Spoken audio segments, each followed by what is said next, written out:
Um, so do we have a destination for the recording? Because my sense is like if we can get that onto YouTube, it'll probably be the easiest place to keep it, and then and not have a thing where you have to hand it off to me and run around. Yeah, so I'm fine if I'm recording as I'm hosting. I'll post it to YouTube immediately after the meeting and up in the link. And have you got access? Sorry, have you got access to the Inspiral YouTube, or would this just be a different YouTube? Which YouTube account? Just your own? I think they've just been going to my own, but I think you can repost them on the Inspiral one. Okay, we'll just go with your own for the moment. Yeah, cool. I should have posted the last one. I don't think there was anything like super important for people to see, but just getting in the habit of having that transparent flow. So I'll try and catch up with that when we do this one. I'll do the other one as well. And I guess the main thing last time was about the pandemic, and I got that notice out, so that's fine. I give myself forgiveness. We do too.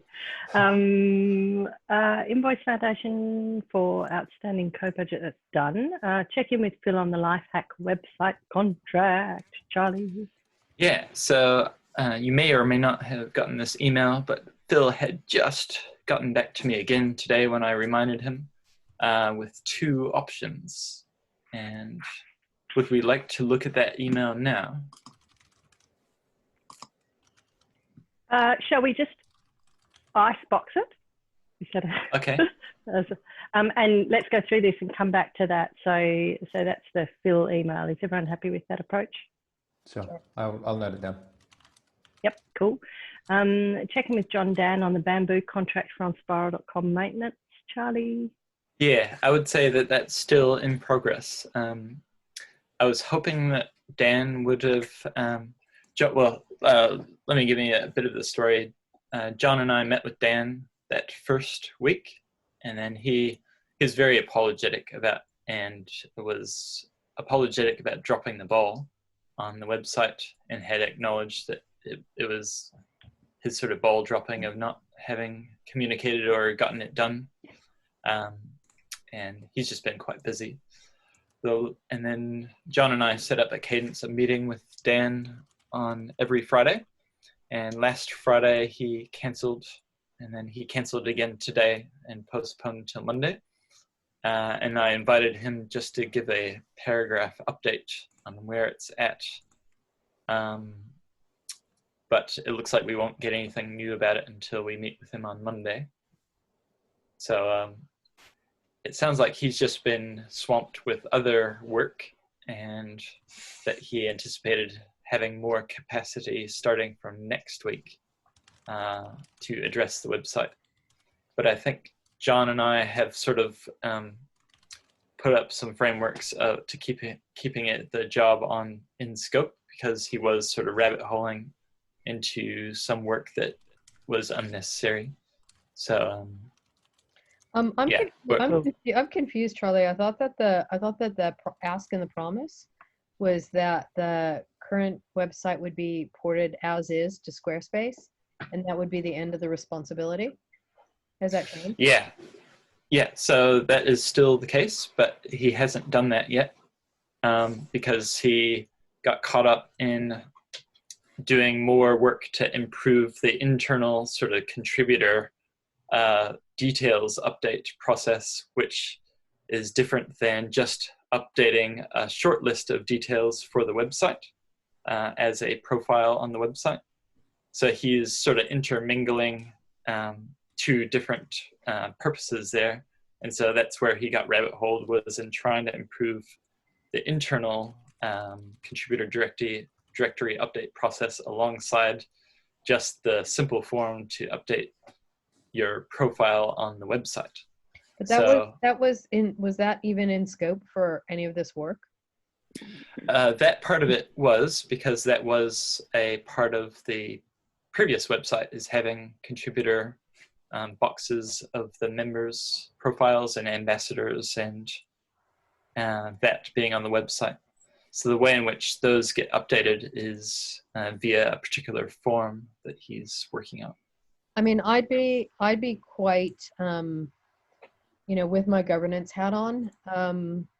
This is a pattern of overestimating capacity that's been going on for about 2.5 years on the website. And I'm feeling close to making a proposal to call it and giving the job to someone else.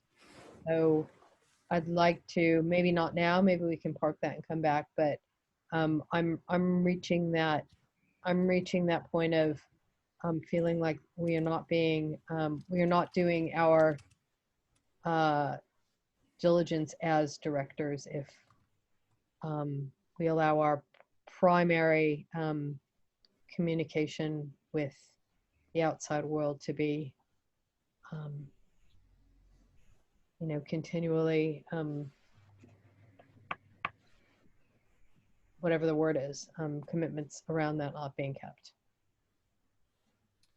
Yeah, okay.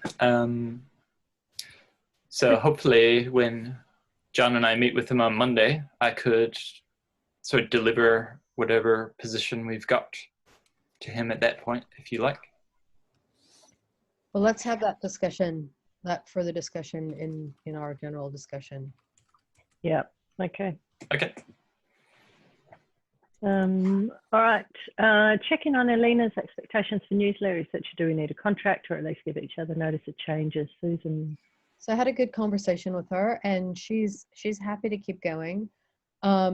She receives $100 per newsletter and she's currently doing 2 per month. I asked her if she had a preference for a contract and she said she doesn't mind, but I think that we need to decide as directors whether or not we feel that the newsletter is significant enough to have a contract. And I'd also like to maybe take a look at the budget and think about are we paying enough? So that's where that is. Did you say it was $100 for two newsletters a month? Yeah. Okay, do we want to add that to our general stuff for today?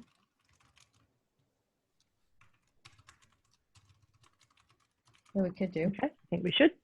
Yeah, we may not get to it, but yes, that's added on. Okay, agree on updated MVB rhythms during the pandemic. Uncertainty, Susan. I thought we decided that we were going to meet monthly for the meantime. So I looked at that the other day and I couldn't quite remember what I was meant to be doing.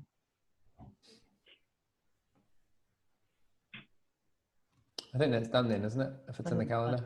Yeah. And yeah. We sorted out the time zones. Great. Yeah. Update network done. Complete conflict of interest register. Nancy and Charlie, I'm pretty sure I did my part in that, which is not very exciting. Charlie. Unfortunately, I think I may have missed doing that, so I'll need to do that. I saw that, Okay. yeah, I saw Rich that you and Nancy had done it, so that's cool. Cool. Update handbook with new directors, Charlie. Yeah, I just moved that down from the top. Oh, okay. Sorry, I'm just going to exit the... pooches. Okay, this future stuff down here, can someone orientate me to what that is? So those are the things that we mentioned at the last meeting that we said we're going to have to do this at some point, and we didn't give it a time. So the business risk. Okay. And obviously shareholder. Okay. So I guess let's just touch on those and decide if either of them needs any urgent action. So review business risk and host conversation at work about financial traffic light system, how much to keep in reserves, etc. I guess my immediate sense is let's just leave that one. It's not the time to bring that conversation up, but I mean, we do have a principle around reserves already, which is 12-month runway. We're on 12-month runway, so I don't see any significant reason to change that.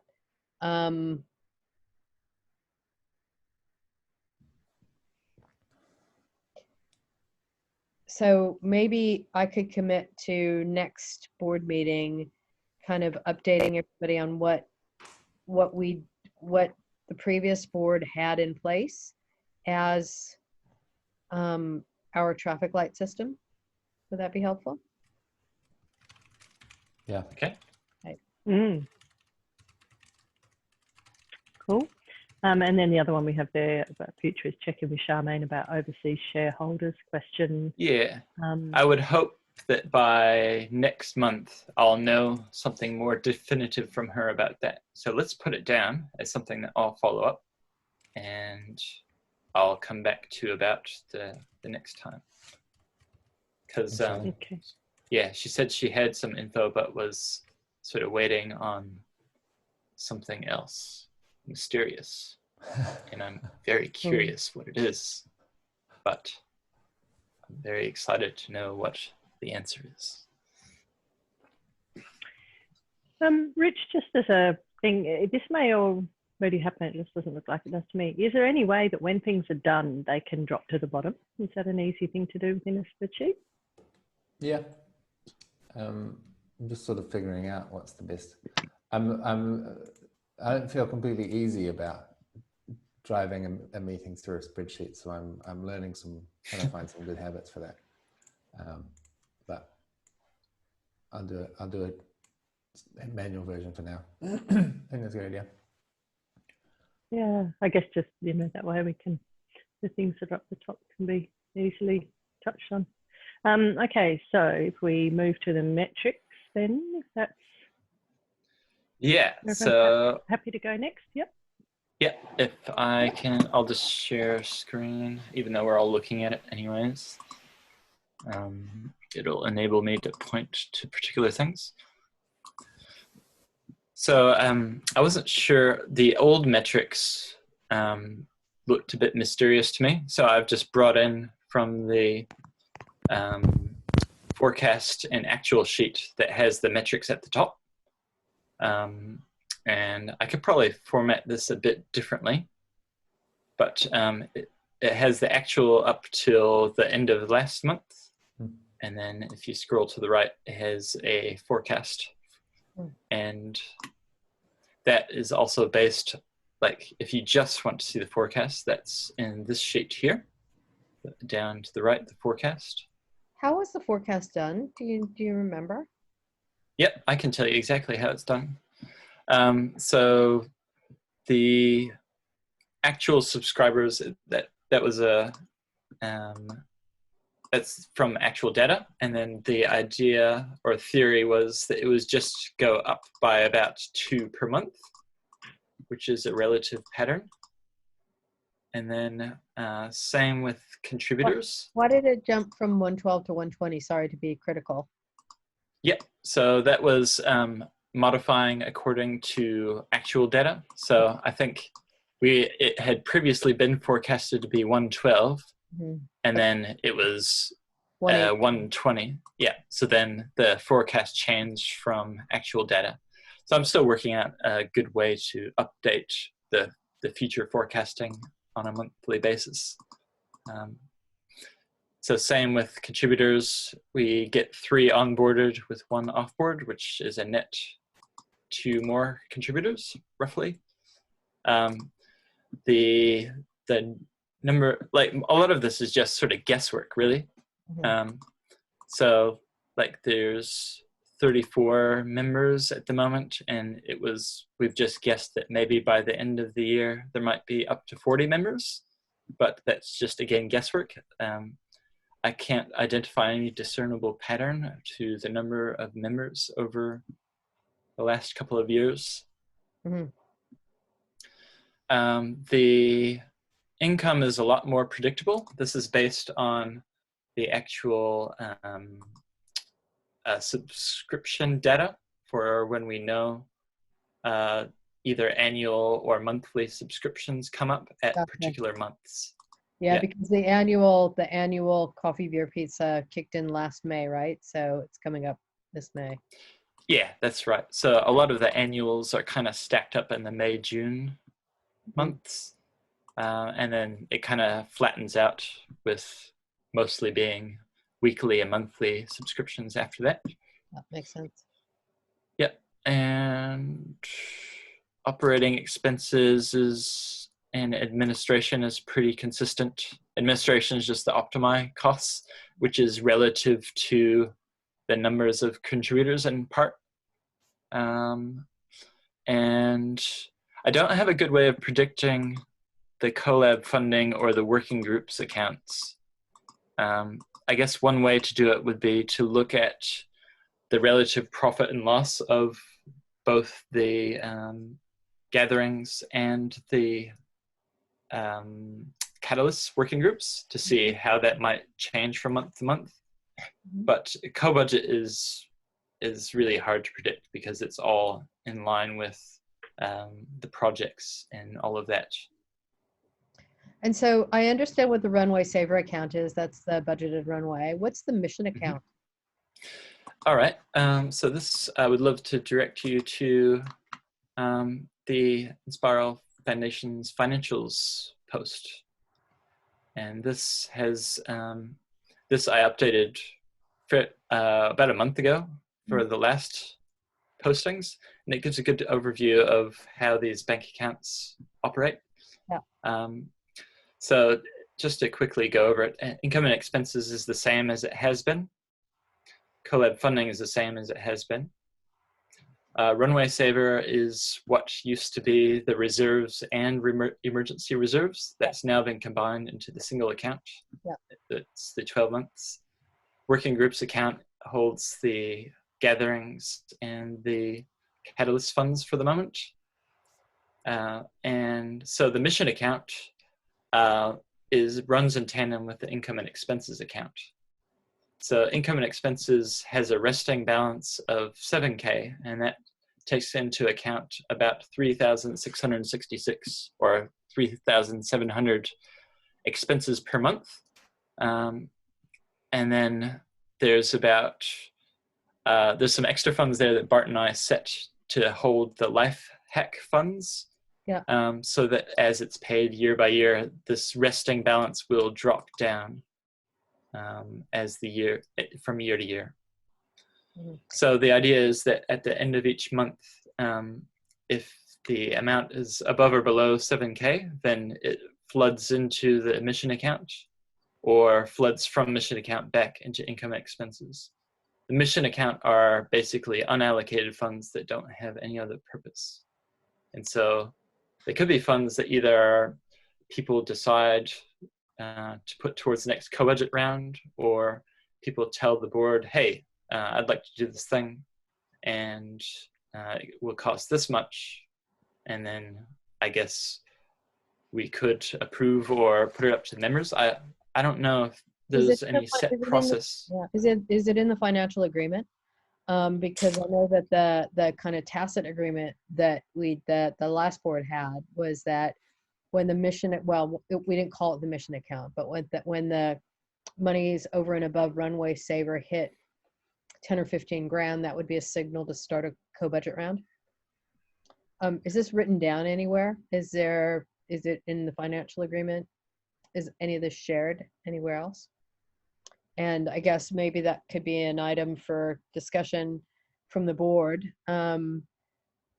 The amount of tidying and the amount of clarity that we have now is great, but have we done our due diligence by the contributors and members, by either making them very aware of this, or where necessary, amending or submitting amendments for discussion to the financial agreement? I guess my response to that would be that the rules governing how money is spent hasn't changed. It's just how we've packaged up where the money sits has changed.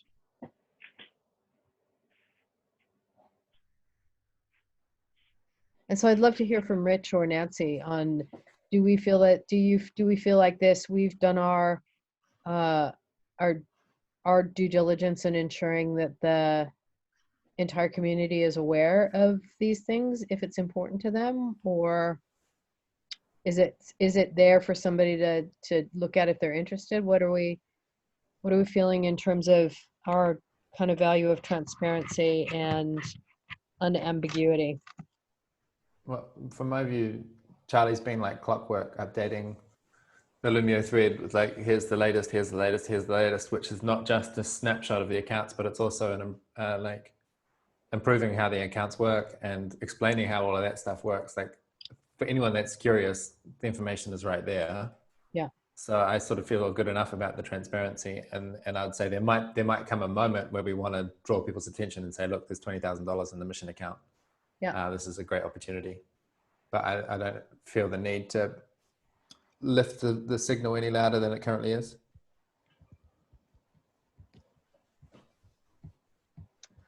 I'm just curious if we shouldn't, at least in the handbook somewhere, be articulating this. Yeah, so it was our job to like be updating the handbook with information from month to month as well. Yeah.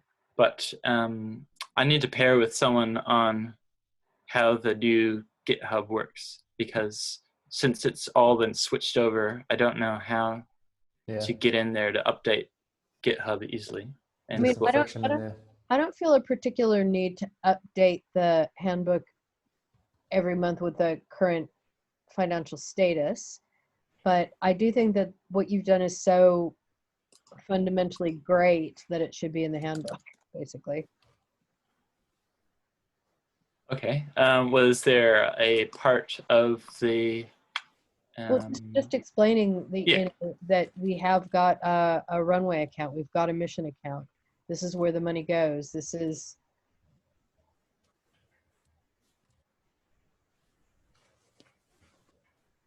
how we do our banking, basically. Okay. Well, would that just be some job to put into the improvements board to? Maybe. Yeah. I mean, I'm just thinking it from the perspective of others that are, I don't know, I imagine that there's some other organizations in the world that are following our handbook that could benefit from this knowledge. That's really where I'm thinking about it from. Yeah, okay. The artifacts of the network, yeah.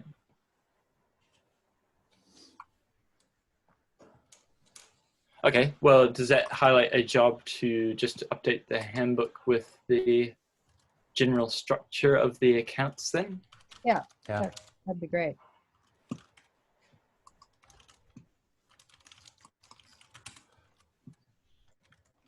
I do quite frequently talk with people who are so delighted about the handbook, so you're giving them a little gift.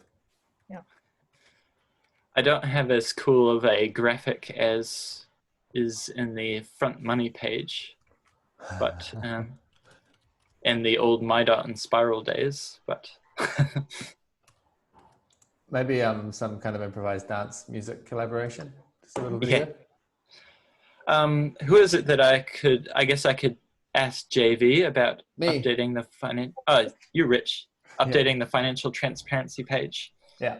Yeah, I feel like I used to know how to update the handbook, and then I feel like I got lost when it got switched over or something. Yeah, I'll update the handbook with how to update the handbook and let you know about it. Awesome. And then if I need some further input, I'll let you know. Yeah, cool. Okay, anything else with metrics that we need to touch base on? I'd just like to have another look, Charlie, at the current financial status. Just, are there any, is there any deltas, anything we should be aware of that's out of the ordinary? No, so I posted the latest comments on the latest financials here. Yeah. And I was really happy with the income and expenses account landing on 6978 at the end of the month, which was almost exactly on the 7K mark. There's currently 12,480 in the mission account. So those are like unallocated funds. I guess I'm aware that I need to double check whether some of those are part of the gatherings balance, because I've done it via a manual journal, but I just forget whether I've actually transferred the actual cash funds across. So it could be either 12 or it could be about 9. So I'm sorry about that black hole in my knowledge. No, it's all good. I was just reading Gina's thing, and I read, love these succulent updates. Succulent. Well, I guess they do kind of sit there persistently, slowly growing. So that is sort of succulent-like, I guess. I don't know if you're a fan, Rich, but the feijoas are really succulent this year. You know they have feijoas in my town here? They do. Wow. Isn't that bizarre? I didn't even know that could happen, but it's true. Okay, cool. And, sorry. Sorry, just to jump back to the metrics. I had 2 metrics dashboards. One was just this one that's the forecast and actual. And then this one was that nice looking subscription graph stuff that I thought would be handy to pull through as well. Yeah. So this kind of gives us a nice picture of how the core is supported going. Yeah. There's nothing here that's looking at the Patreon contributions for Catalysts, is there? You know, no, because that's a different financial ecosystem than the core. Okay. But if you wanted to see, sorry, that's in this spreadsheet. If you wanted to see Catalyst stuff, you can jump over to this table in the financial forecast. And this gives you a sort of a breakdown of just a really high level overview of the expenses and the income. And yeah, I've got more operational things I could tell you about the Patreon that's a bit painful, but all right, I don't need to know. I was just curious. Yeah. Yeah. So that's the metrics coming through is those 3 tables that I just got coming directly from the financial forecast table. Thanks, Charlie. Cool. Okay, so on to general kind of discussion now. Is that everyone happy to jump there? Yeah. Okay, so maybe let's tackle those things out of the action list first, or do we want to just have a look at what we've got for discussion here and prioritize maybe? I've been pulling the things from the action list into that list. Yeah. Do we want to tackle them first, or do we want to just get a priority list based on what's in front of us? I feel like we've got enough time that we should be able to go through most of them, but cool. I'm open to. Okay, well, let's tackle the ones off the action list first.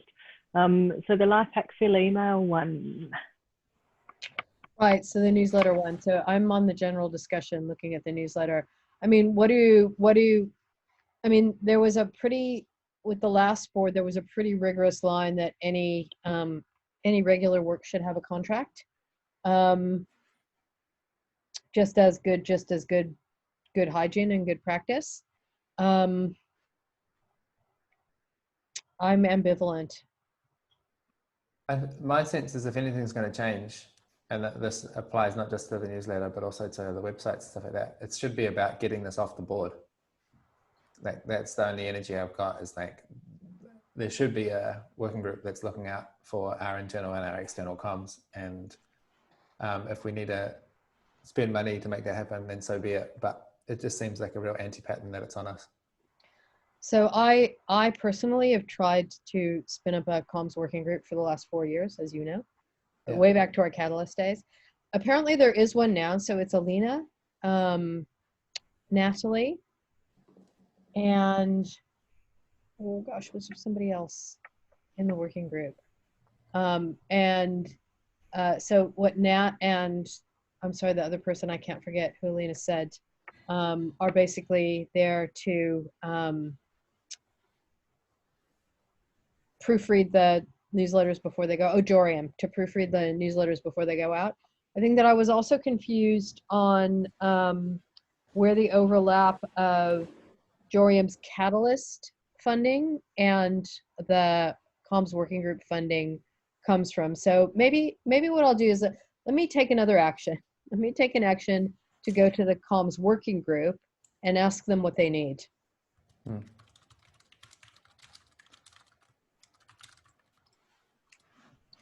And I think that if we can get a sense of what they need, I mean, I might ask them, or I might even, with a member hat on, request funds from the mission fund, maybe to support a little bit more abundance in that working group this year, for example.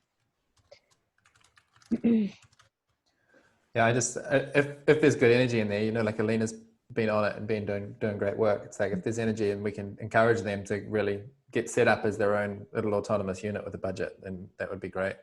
Yeah, and I mean, I think that goes a little bit to the inspiral.com thing. My fantasy has always been that when that website is workable, that the communications working group should be responsible and accountable for content on the website as well. So, from a budget. Can I just backtrack a second? Yeah. So we started on the newsletter thing, and that was an issue about whether Alina needed a contract or not. And so, Rich, you're then saying, why are we even looking at that? What's the action before that? Which means someone else takes care of that. So then from that has come the thing of, Susan, you're gonna see what they need to be more active in that regard. Is that it? So we're looking to activate the working group. Just to ask them what they need, like just asking them to do a little bit of dreaming. If you were a fully abundant working group, what would be true? Okay. And so do we still need to have that conversation about Alina and a contract? I think that it depends on what they need. So I think I would like to postpone that decision till I have this next discussion. Cool. Yeah, great. Yeah, and maybe it comes back to how risk averse the board and foundation is for contractors, in terms of if a contractor gets upset, then how does Inspiral Foundation respond to that, and what does it fall back down to? Well, that was always the risk mitigation, right? The risk mitigation came from, a very real chance of that when Jess was doing the newsletter, right? She had a contract, which meant that she was bound by both obligations and some responsibilities, which when people are doing work but don't have a contract, they still are, but they can basically do and say whatever they want, right? Well, I think it probably just falls back to whatever, like, Contract Act or there is in New Zealand law, I guess, bound to like some tangent off of the Companies Act for how companies and contractors act. So, for example, like if you have a company and you've got shareholders but no shareholders agreement, then it defaults to the Companies Act. So there must be something similar for contractors as well. Yeah. True. Okay. So bamboo contract on Inspiral.com. So that was a discussion about, I think, Susan, you had raised the thing of that it's... Oh, yeah. We seem to have been mired in this for a long time. So I'm meeting, John and I are meeting with Dan on Monday, hopefully. And I was just going to offer, like, if the board had some particular position about it needs to be done by X, like this date or something, like we can say what we like in terms of, like, where do you want to draw the line, Susan, in terms of where we like shift who's doing the work if it's not going to get done. Can I just jump in? So Susan, I really back you up on this one, because to me, like, I don't know anything about this, but every time it comes up, it seems like it's occupying way more kind of confusion space than it should be. So I haven't understood that right from the beginning. So to me, that indicates something's not right here. Yeah, but I guess, have we asked? Yeah. Yeah, I still can't get my head around what the issue is. And yeah. I mean, I can have a stab at what the issue is. About 3 years ago, we decided to create a new inspiral.com website. Yep. Dan put his hand up to do that. We scoped the work. The work was funded. I felt like I was I felt like as a board member, I was somewhat coerced into signing off Shopify as the platform when I didn't feel confident about it, but I take responsibility for acquiescing to that decision. And the commitments that were made were overtaken by the complexity of that particular platform, which meant that, for example, even though we've had a book published a year ago, we still can't sell it via our website. We still do not have a way on the website to actually take any contributions. And so the decision was taken at the middle of last year that Shopify, persisting with Shopify, there was other assumptions around Shopify being a platform that many people would have the skills to maintain or do updating on, and that didn't come to pass either. So the decision was taken, I think, about September or October last year, that the Shopify site was going to be ported to Squarespace, and that Bamboo was going to take, or Dan was going to take responsibility for doing that. It was promised to be done by Summerfest, which was on the XX of January, and it hasn't happened. I had been I've been taking this staunch position for at least a year, and I had been asked by John explicitly and specifically to allow him to mediate. So I haven't had any direct conversations with Dan. So I think that's where my extreme frustration lies, is that in trying to, this is what happens when we're a community of people who love each other and still need to get work done.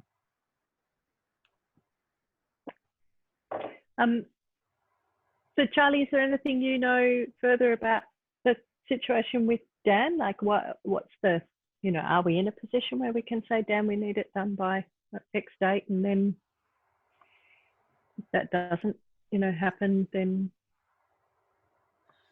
pursue an alternative option? Like that's...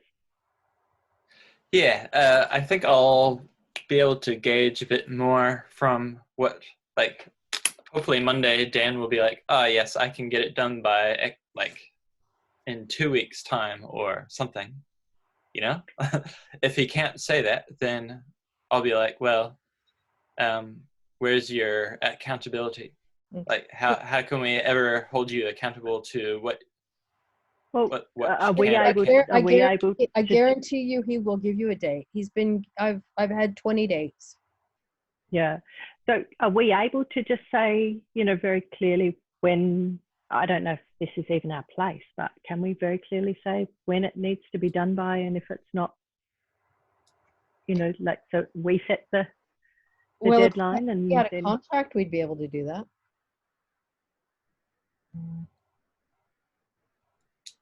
There's a bit of a bind though, because even if we put on our big boy pants and we take it off him, that doesn't get the job done.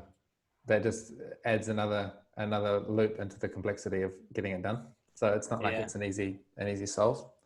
My instinct would be to go in with, rather than what's the date you're going to deliver, but like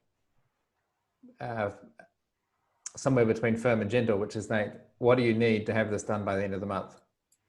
Like, what stands in the way of you doing that, and can we help you get that support that you need to get it done? And we can help mobilize the network. If it would make a difference to him to have someone to pair with or something like that, we can mobilize people on that. I'm sure there's someone around that would be happy to chip in a few volunteer hours to help him get it over the line.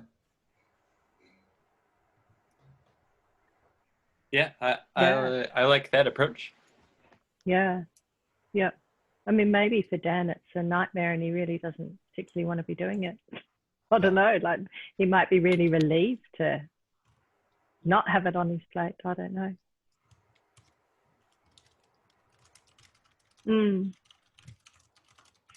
So Charlie, you feel comfy having that conversation with him, like, you know, kind of that more the urgency of getting it done and you know, working with him to definitely help address whatever he needs. Yeah.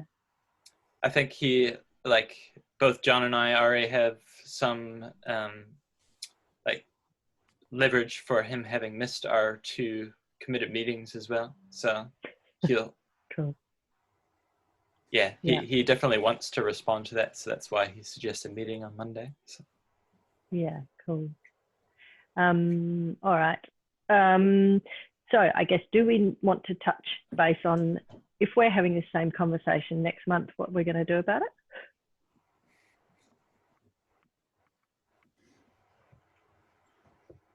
You know, at what point do we stop having this conversation? How do we know when we need to stop having this conversation?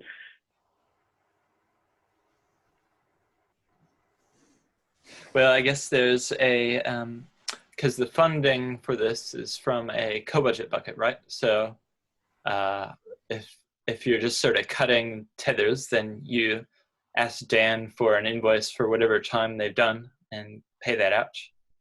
And then just see, like, put up in the want ads who else can take this on or something like that. I don't know. I'd be good with that approach. Yeah, I think that's a good action plan. Like, do whatever we can within the next, you know, period to get Dan across the line with it. Yeah, but if that still can't happen, then, you know, for us to look at finding a way. Yeah. So I guess it sounds like I'll have to feel it out on Monday, what he needs, and then as John and I progress, because we have weekly catch-ups with him already scheduled.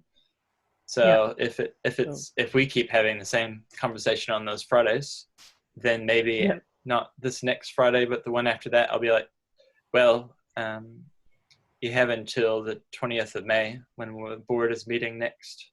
And then that's when we're going to pay you for the time that you've done and hand it on to someone else if it's not done by then. Yeah. Okay. So cool. We don't have to say that until like like there's been no progress, and then in 2 weeks time. Yeah. Okay. I also want to add the context. I think this is not a case of Dan being a naughty boy. It's like one of these jobs where the incentives alignments are all over the show, and he's trying to help us out and do something good, and is overcommitted beyond his capacity. And it's one of those annoying pain in the ass jobs that you're like, it's probably needling away. Yeah. Yeah, thanks, Rich. And also, I just need to say that he's also a big boy, and if he's struggling and he's refusing to ask for help, then that's not okay either, you know? Yeah. We're just enabling this behavior of him making commitments and then not being held accountable over years. I think we've got a good plan in place to, you know, I guess, in the next month, give every opportunity and support. So Charlie, if you need any backup with that, let me know, and I might aim to touch base with you in a couple of weeks' time and just see how those conversations progress. Yep. Yeah. I feel good about it. Yep. Okay. Life hack Phil email. Right. So I forwarded this through to our board email. If you don't have it in front of you, I can just share screen. Do that anyways. Do you want to take a moment to read it, if you can see it?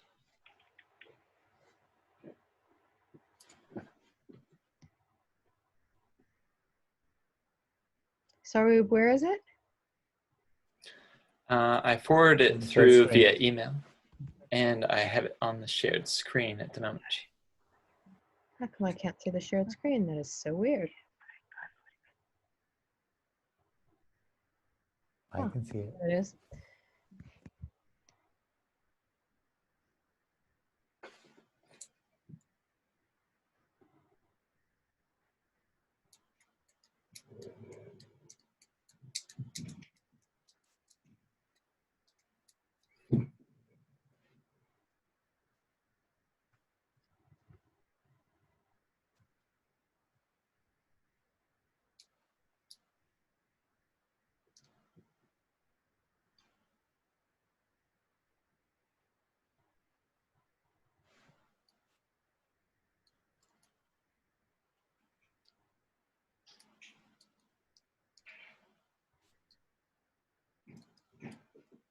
Cool.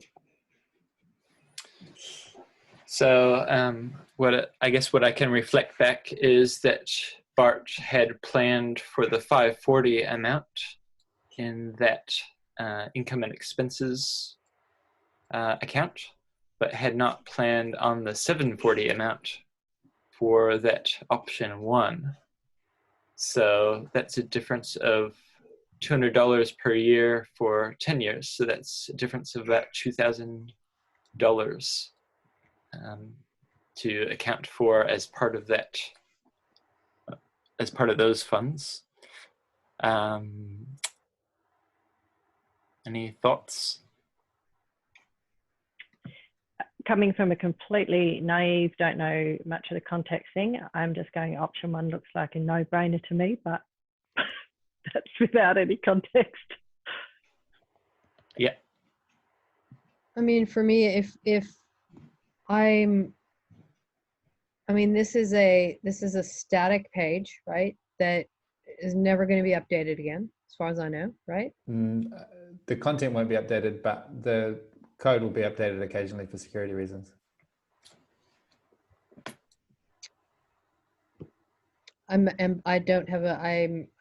I'd be happy to go either way.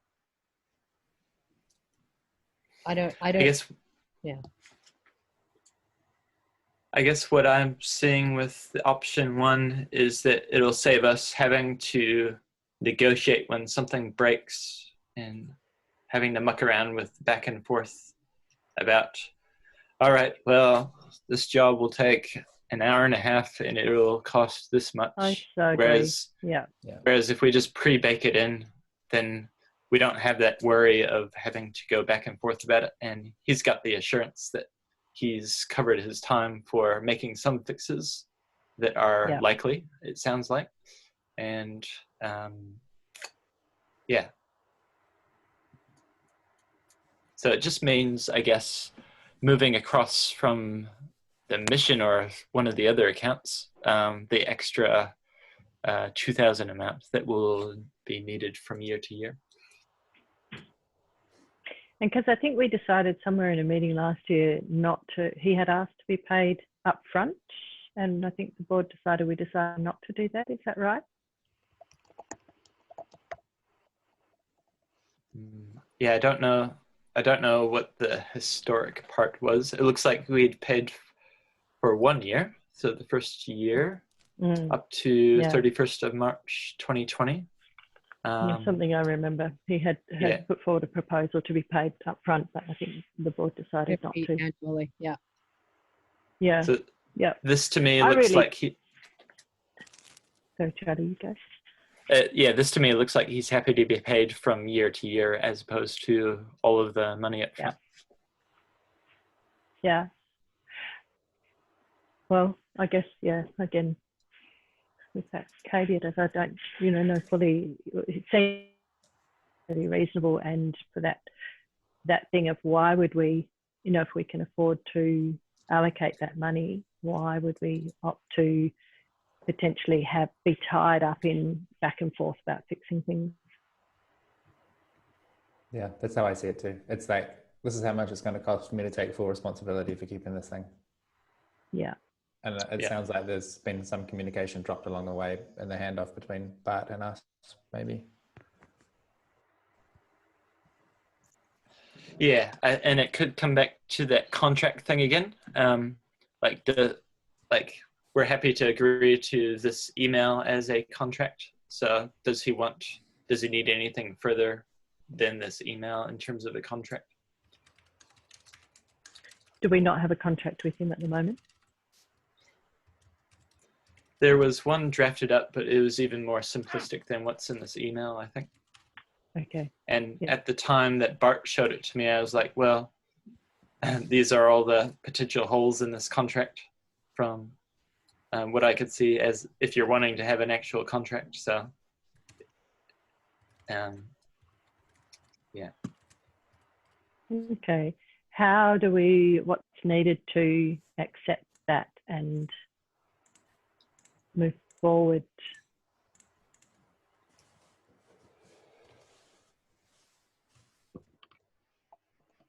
Yeah, Susan, can you tell us, does the board just approve these funds, or is it something we go to the members about? No, the board can approve these funds because it's core funds from LifeHack, and there was some reason why we didn't need to take it to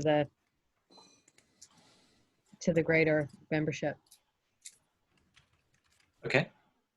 Well, then it seems like we're all agreed that we can go with option one, and I could go back to Phil and say option one sounds good. We might have to pay $200 more for last year in case that was the deal for the 10 years. And it would be good to know whether the 10 years started last year or starting this year. So I'll just clarify some of those things and then ask if he needs anything else apart from an email approval from us. Oh, great. Cool. Good work. All right.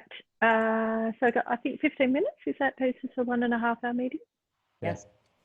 Yep, cool. So John's request, any preference on which one we tackle first? Shall I share my screen then? Just do that because I've got it here. Sure. Yeah. Can we all see that? Yes. So let's just look at that top one. So the strikingly cost, I think that's the website used for the gatherings, right? Yeah. For doing the ticket page. And as well as the also the subscriptions, welcome dot and spiral. Okay. Yeah. And so the question from John is just, should we take that on to say, Ants, we can pay for that out of core? Yes. Yeah. I think that's an easy yes. Yeah. How much is it? I'm just coming back to Ants's Slack messaging.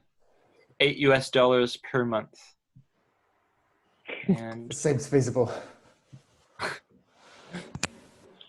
And there is a discount if you buy it yearly. So with my ops hat on, I would just say go with the yearly amount so that it's cheaper, since there's no reason that we would be switching that particular page out for something else in the meantime.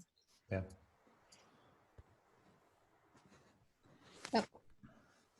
It does make one wonder if we need a Squarespace site, if we've got a strikingly one that works, but I might leave that can of worms closed. Point 2, gatherings balance. Moving right along. All right, so okay, so Charmaine doesn't know whether we actually have to have a tax haircut or not yet, so that can be postponed to decide about where that tax haircut happens. Can someone explain what the tax haircut is? Yeah, so at the end of the financial year, at the 31st of March, you get a tally of the overall profit or loss for Foundation. If there's a profit, then Foundation's obligated to pay 28% tax on that profit. So because the contributions to co-budget are part of the income for Foundation, as well as the Catalyst contributions and Gatherings contributions, which are other financial ecosystems other than core, those profit margins contribute to the overall profit margin. So the idea is that to equally distribute the tax cost across those other ecosystems. So that's what we mean by a tax haircut. And we had a big push for getting all the co-budget buckets paid out, and that helped to, I think, contribute to there not being a tax profit obligation, but we're yet to find out what that is. And I have sort of a formula in my head for how it would work if that did have to happen, that I would put up for as a proposal. But that's sort of a tangent to what John is asking here, which is what the balance of the gatherings is. And I think I've got a clear idea for what the balance is, but I would just need to check if I've done the actual funds transfer, as I mentioned earlier when I was looking at that balance. Basically, there will be about 9.7K of gatherings funds for the next, as a sort of seed amount for the next retreat, I think.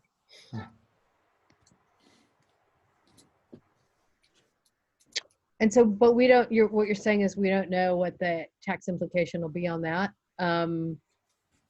That's correct, because the so latest indication. What's the decision we need to make? Or what do we need to know? I think we just wait until Charmaine tells us that there's tax to pay, and then after that we can decide if the formula that I've got in my head is a fair one for applying to the different financial ecosystems. Yeah, that makes sense to me.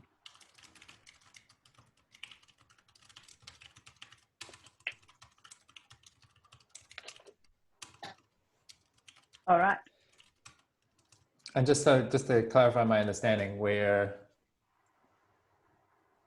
because the foundation is not set up to be earning a bunch of money, we're not expecting to ever have to pay much tax, but just because there's some friction in the flow of money from income to expenses, there's going to be times where there's a little bit there that needs to be trimmed off. So for instance, like the gatherings budget, if we generally have 10 grand sitting there, then that'll get taxed every year. Correct. Yeah, and my theory though is that it should be about the cumulative profit loss of those different ecosystems stacked up to the overall profit percentage. So let's say core makes 50% of the profits, and 25% is Catalyst, and 25% is gatherings as part of that income profit. So then core's contribution to the tax would be 50% of the 28% tax, and then gatherings would be 25% of that 28% and 25% of that 28%. So not a blanket 28% across all of the systems, but just, if that makes sense. That makes sense. God bless you. It does. I reckon. I love a brain that thinks like that. Can I just backtrack the John request, the strikingly one? What was so we made the decision paid out of core funds. What needs to happen for that to take place? I think that's probably something I should do. I just need to get the keys from Ants for the strikingly page, and then I'll be able to, this is all sort of ops hat work, get the keys and then transfer the cost over to Foundation's Visa debit or whatever it is. Okay. In which you got those as actions. So. Yeah. Cool. All right. Anything else we need to touch base on? We could, the big headline last month was just talking about the pandemic and how does that shift our position in terms of risk and stuff. We could talk about that briefly. I'm feeling proud of myself because, at the last meeting, New Zealand wasn't at level 4 yet, and I was like, it's coming, and then it did. So that's good. I feel like I did governance for a second there. Yeah. So can I suggest that maybe maybe I can share my screen and we can look at the business risk register just as a starting point for this? Yeah, good idea.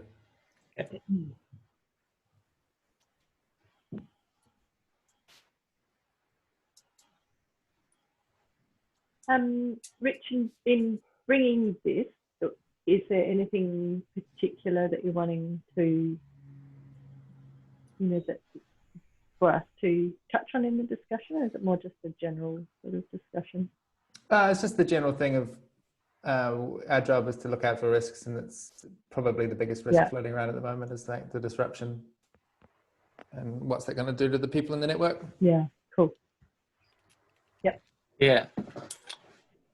This is interesting. This hasn't been updated in a long freaking time, because last time it's not on there. Was on my birthday in 2017, when the server was still in Phil's house.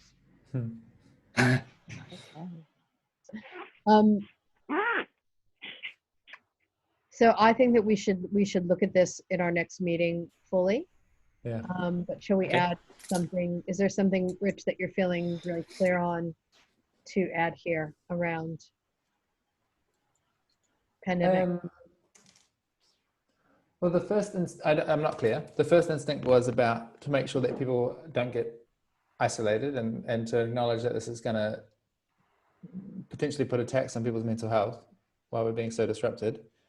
And what I'm seeing in action on that is the pods working group are being really active about recruiting people and making sure that people are getting into pods if they want to, care pods. And the Europe working group has been hosting calls. We're about to host another one in an hour, which is just drop in space so that people have an opportunity to see each other's faces. And that'll continue for a while. So that sort of well-being at a base level, it seems like, there's some well-being opportunities.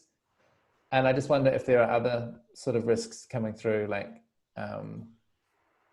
from what I can tell from the assistance, it seems like financially people in New Zealand are being pretty well looked after. So we're not too worried about people going bankrupt and stuff like that. So I've changed over to the health and safety risk register instead of the business risk register, but I kind of am sensing that there's something in both, potentially.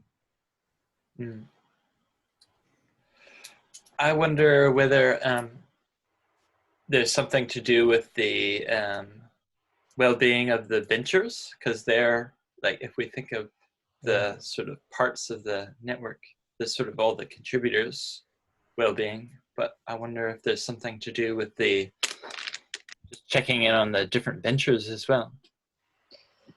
Would somebody like to pair with me between now and the next board meeting to look at both of these risk registers? I can do it. Cool. Let's make some time to do that together, Rich. Yeah, cool.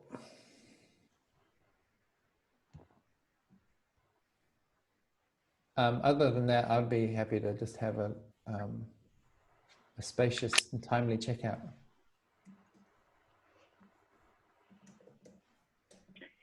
Why don't you just backtrack? So Charlie, are you thinking? Oh, I think we've got to delay. Charlie, were you wanting to? You were saying something about checking on the ventures. Are you thinking that maybe something we should do? Well, maybe that's more of a member hat sort of thing, but I guess as a looking after the core, like finances, they are contributing a certain amount to the core. But I think since Inspiral's kind of crowdfunded, I don't feel very worried about the financial risk to the core at this point, even though that there's a financial collapse and change coming. Okay. All right. So out of that discussion, Susan and Richard, you're going to have a look at the risk register and kind of identify if there's anything specific we need to, take into account. Cool. Yeah. All right. I'm imagining we're just tidying up the information and we'll be making the decisions in the next meeting. Yeah. Yep. Great. check out.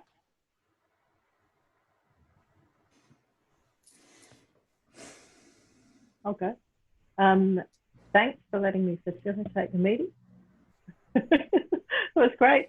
You know, it's really helped because it gets my head around things a bit more. You know, it's easy when you're on the edges, the kind of things waft fast and it's harder to get, yeah, dig into context. So that's been really helpful for me. Yeah, and it felt like a really good meeting. Like it felt like we were really sort of not targeted, but I guess, yeah, taking action when we needed to take action. And yeah, and that's it. Yeah, I can agree with that. I feel like felt like we're hitting our stride a little bit. Like, okay, this is how the thing works. Feels good. And nice start to the day. I've got a day completely full of meetings, but this was a nice one. I feel relaxed and productive, so that's good. I'm also celebrating myself. You notice the lighting here is quite pleasant. Yeah. That's because I got a cardboard box and I put a lamp in it and covered it with paper because I'm spending all day on calls. I thought I'd make myself a home studio. It's pretty beautiful. That's me. Yeah, this is good. I'm finding myself feeling a little nervous about publicly sharing this because of some of the tough comments I made, and I'm curious about that. You know, where are lines? Do we have lines? Can we be like really candid and honest with our experience and rigorous in some of the not so pleasant things we need to do? So yeah, that's kind of what I'm sitting with.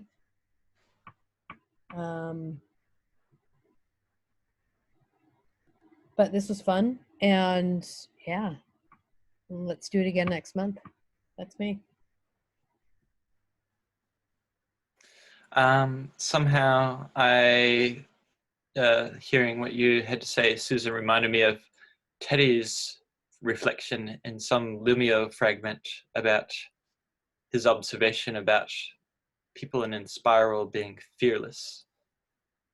And I think there's a certain sign of trust that if you can call people out on difficulties, and there's the fearlessness of being able to do that, but at the same time of fearlessness there's the trust that you have that sort of core connection with other people that won't break down even with these sort of interjections of situational complications. So I feel heartened and safe with this video being put out there, and the trust in our relationships with the people we mention, that the situational conflicts won't interfere with that sort of core trust and connection with people. So yeah, I feel more heartened from Teddy's observation about us and Spiral people, if we can say, that we're fearless, and so we can sit with that and ride through the universe with that. And the other comment that reminds me of, there's a artist named Stella Mars, I think, in Seattle, and she was sort of a collage artist before like memes on the internet sort of came along. So there's two quotes that she had. One was sort of an image of this sort of 50s wife that had a cake, and her looking sort of quite sly, and it says, "If you can bake a cake, you can make a bomb." And then the other one was, I think it was a sort of Joan of Arc image of sort of like the sort of black and white image of looking up at some probably cathedral light coming through of Joan of Arc. And it said, fear, no, courage. It's that quality of mind which shows itself in facing danger without fear or shrinking. So I when I think of being fearful, I think of courage as well, which is the sort of opposition to fear. So that quality of mind that shows itself in facing danger without fear or shrinking. Whoa! All right, sorry. That was huge Beautiful tangent. reflections. Yeah. Apology not accepted. Yeah. All right. That was really lovely, guys. Thank you. And see you next time. Ka kite ano. Say yes. Adios. Bye.